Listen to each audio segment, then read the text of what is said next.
Folks, today we're talking about correlation. What is it? Why is it important? What do you need to know? How can it improve your trading? How could it lower your risk?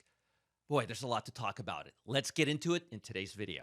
Before we jump in, I want to make absolutely certain that you caught the actionable trade alert that I recently released. It's free, and my track record, well, it speaks for itself. And wait till you hear what Rob Booker thinks about the trade.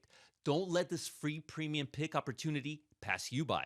Click the button at the bottom of this page, and it's all yours. Do it now. All right, so let's talk about correlation. Now, you guys can see my screen right now. What you're seeing is, the reason I'm looking down, no disrespect, I'm just looking at my computer screen, and we're going to be sharing the screen and going back and forth.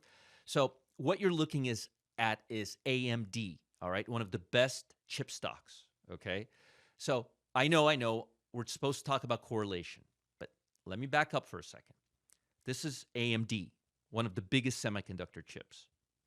And this is Intel, the biggest semiconductor chips. Notice both stocks, I'll go back and forth. That's AMD, right in between the 50-day moving average and the 200-day moving average. Intel, slightly above the 200-day and the 50-day moving average. But notice both stocks are just moving sideways. That's Intel and that's AMD. Not much directional bias.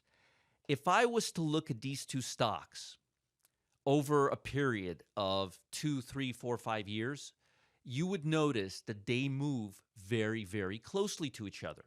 That's correlation. A lot of times, I'll get a phone call or an email, and somebody will say, Roger, I got these two stocks. One is a semiconductor manufacturer, and one is a semiconductor distributor. But they're different companies. They're not related to each other. No, they are. The odds are they're both part of the SOX index, which is the ETF that tracks semiconductors, okay? This one has about 30 chip stocks. You're going to see it. My computer's loading here. And fortunately or unfortunately, if you look at the constituents right here, again, I'm going back and forth, but if you look at the constituents, you will see that most semiconductor companies, here's Intel. Let's see how far down we have to go to find AMD. Here's AMD. AMD represents 3.56%, and Intel represents 8.34%. And again, any of these stocks, KLAC, LRCX, two big ones, if I was to point these out, and if I was to go on a weekly chart or even a daily chart, you would find more often than not, they are closely related, okay? That means if good news comes out, it'll impact all of them. China trade war negatively impacts all of them. They are all little waves within a big ocean, okay? Why am I talking about semiconductor stocks? Why am I talking about chip stocks? Because it's correlation. Airline stocks, automobile stocks, software stocks.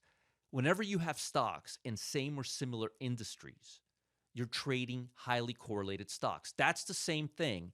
Let's say you bought 100 shares of AMD and 100 shares of Intel.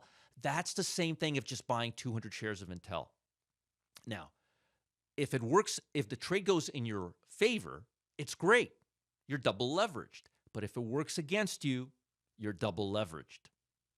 Two sides to every sword, right?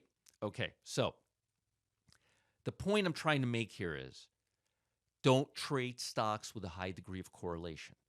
Whenever we trade systems, we always make sure that we have diversified correlation. That means we don't put all our eggs in one basket. Don't do that. Trade uncorrelated stocks. Let me give you an example. This is about as uncorrelated as you can get from technology stocks. This is Lennar Homes.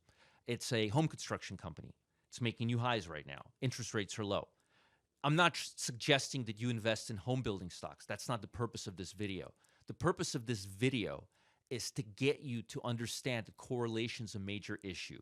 Now, mathematically, anything that's higher than 0.66, 100 means completely correlated, 0 means zero correlation. Anything that has a correlation of higher than 0.66 or 0.60 means they track each other by about 60, 65% is too correlated. Find stocks in totally different industries, totally different sectors, unrelated to each other.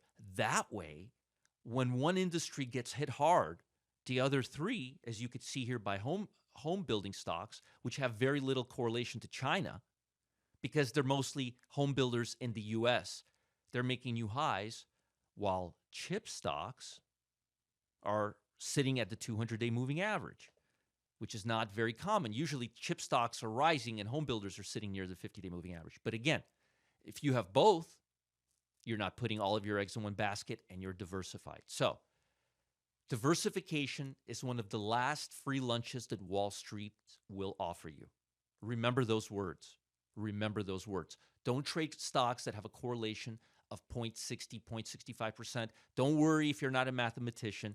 There is a formula in Excel if you put price data, which you can download for free, end-of-day data from yahoo.com, yahoo.finance, a few other services. Just go to Google and type in free end-of-day stock data. There's actually a formula inside Microsoft Excel or whatever spreadsheet program you're using that'll calculate it for you. But honestly, just eyeball it and trade stocks in totally unrelated industries and sectors. Hope it helps.